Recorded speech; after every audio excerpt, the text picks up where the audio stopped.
can be forgiven for genuinely starting to wonder whether the nuclear sword of Damocles is once again held over the head of a trembling human race.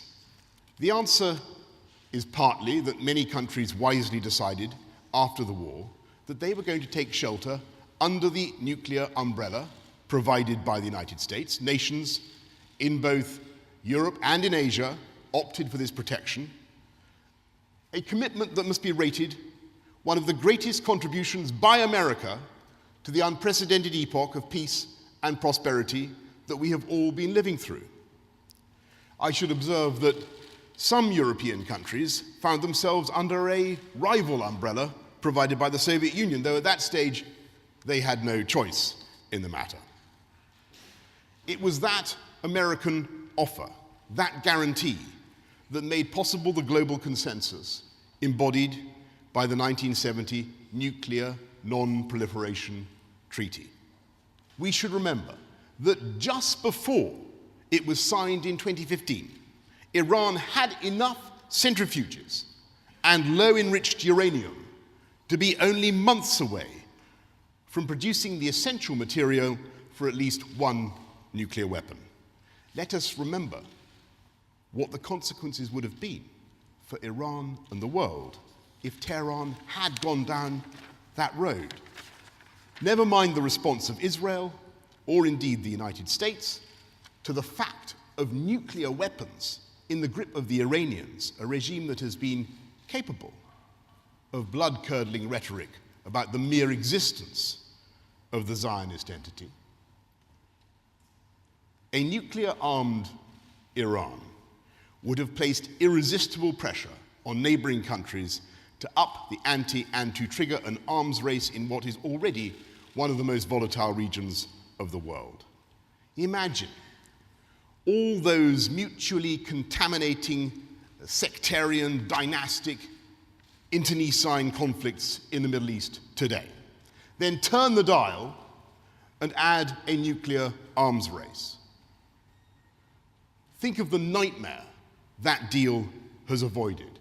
It is a nightmare we can continue to avoid if we are sensible and if we show the same generosity and wisdom.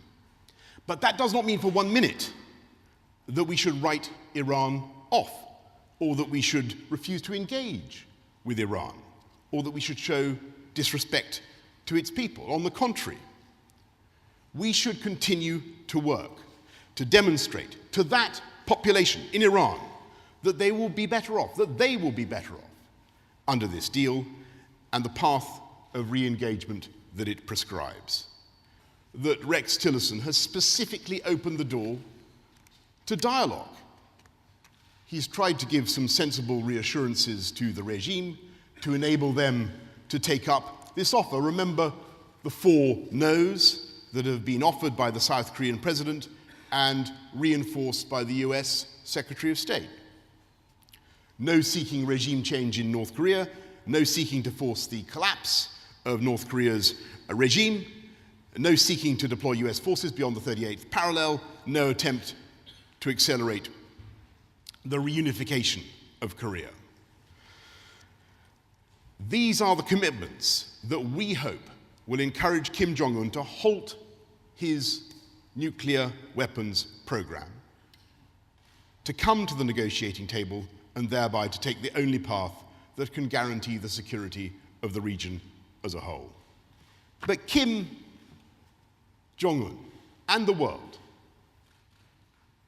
need to understand that when the 45th President of the United States contemplates a regime led by a man who not only threatens to reduce New York to ashes, but who stands on the verge of acquiring the power to make good on his threat, I'm afraid that the US president, whoever he or she might be, will have an absolute duty to prepare any option to keep safe not only the American people, but all those who have sheltered under the American nuclear umbrella.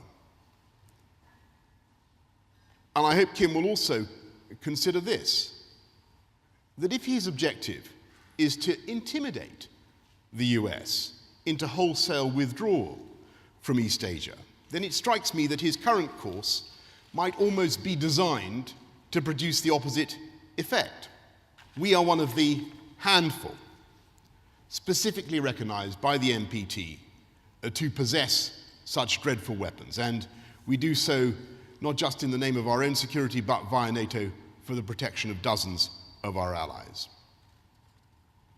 And by holding that stockpile, a minimum stockpile, I should say, which has been reduced by half since its Cold War peak, we play our part in deterring the ambitions of rogue states. It is 25 years since the end of the Cold War, and a new generation has grown up with no memory of the threat of nuclear winter and little education in the appalling logic of mutually assured destruction.